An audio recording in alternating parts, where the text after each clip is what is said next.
Assalamualaikum warahmatullahi wabarakatuh. Perkenalkan, nama saya Rizka Dinda Lestari. Saya dari Fakultas Tarbiyah Prodi PAID Ekstensi semester 3. Di sini saya akan memaparkan materi saya, yaitu desain pembelajaran mata pelajaran Al-Quran Hadis kelas 9 MTS. Untuk memenuhi tugas desain pembelajaran yang diampuh oleh Buya Dr. Suhardi SPDI MA. Di dalam desain pembelajaran Al-Quran Hadis terdapat beberapa poin. Yang pertama KD atau kompetensi dasar. Kedua ada indikator. Ketiga ada tujuan. Keempat ada materi. Dan yang terakhir atau yang kelima ada kuis-kuis. Yang pertama yaitu kompetensi dasar.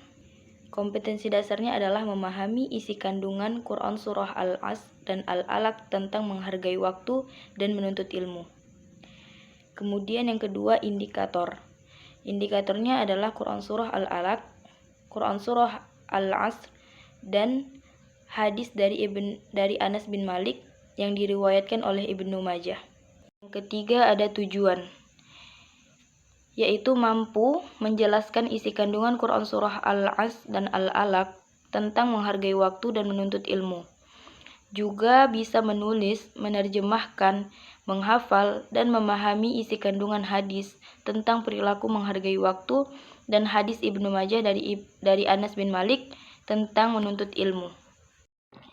Yang keempat yaitu materi. Materi pertama adalah tentang ilmu. Ilmu merupakan cahaya yang dapat memberi penerang untuk menuju kebaikan dan kebenaran apabila disertai dengan petunjuk agama. Ilmu juga dapat diperoleh seseorang dengan membaca. Oleh karena itu, membaca dalam arti yang luas merupakan kewajiban yang mesti dilakukan oleh setiap orang yang ingin mendapatkan cahaya dalam kehidupannya. Kemudian isi kandungan Quran Surah Al-Asr. Ayat pertamanya, di dalam ayat pertama Allah bersumpah demi masa, yang menunjukkan bahwa waktu itu sangat penting, sehingga Allah bersumpah dengan waktu. Di ayat keduanya, sesungguhnya manusia benar-benar dalam kerugian. Kerugian apa yang dialami manusia? Yang mereka alami adalah kerugian yang tidak dapat memanfaatkan waktu di dunia dengan sebaik-baiknya, sesuai dengan ajaran-ajaran agama Islam. Kemudian ada 3 syarat agar manusia tidak dikategorikan sebagai manusia yang merugi, yaitu beriman, mengerjakan amal soleh, dan menasehati dalam kebaikan. Kemudian isi kandungan Quran Surah Al-Alaq.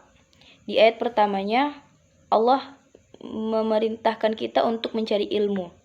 Ilmu yang bersifat umum, baik ilmu yang menyangkut ayat-ayat qauliyah atau ayat-ayat Al-Quran, dan ayat-ayat kauniyah atau yang terjadi di alam. Ayat qauliyah ialah tanda-tanda kebesaran Allah Subhanahu wa Ta'ala yang berupa firman-Nya, yaitu Al-Quran. Sedangkan ayat-ayat kauniyah ialah tanda-tanda kebesaran Allah Subhanahu wa Ta'ala berupa keadaan dan alam semesta. Kemudian di ayat kedua dan ketiga Allah menyatakan bahwa manusia itu diciptakan dari segumpal darah. Dan Allah sendiri juga telah menegaskan bahwa manusia diciptakan dengan sebaik-baik ciptaan. Dan tidak ada yang dianugerahi wujud dan fasilitas hidup yang menyamai manusia. Ayat keempat, Allah Subhanahu wa Ta'ala mengajarkan manusia dengan pena. Maksudnya, dengan pena manusia dapat mencatat cabang ilmu pengetahuan. Dengan pena juga manusia bisa dapat menyatakan ide, gagasan, dan pendapat mereka. Dan yang terakhir ayat kelima, Allah mengajarkan manusia apa yang tidak atau belum diketahui manusia.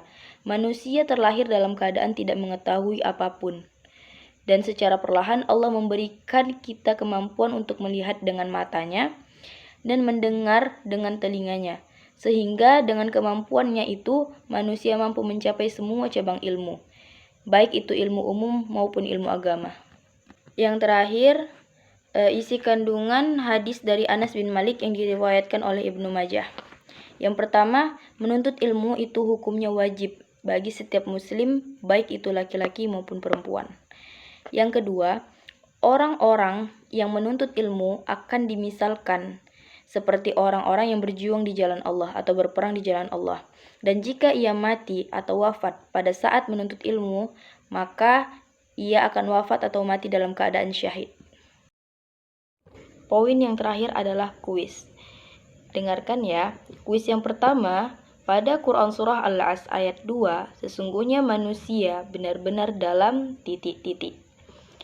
A. Kedamaian, B. Kesusahan, C. Kerugian, D. Kesenangan. Kira-kira jawaban yang benar yang mana ya? Jawaban yang benar adalah C. Kerugian. Jadi sesungguhnya manusia benar-benar dalam kerugian. Kuis yang kedua, pada Quran Surah Al-Alaq ayat 2, yang artinya sesungguhnya Allah menciptakan manusia dari titik-titik. A. Segumpal darah, B. Segumpal daging, C. Segumpal air, D. Segumpal tanah. Jawaban yang benar adalah A. Segumpal darah.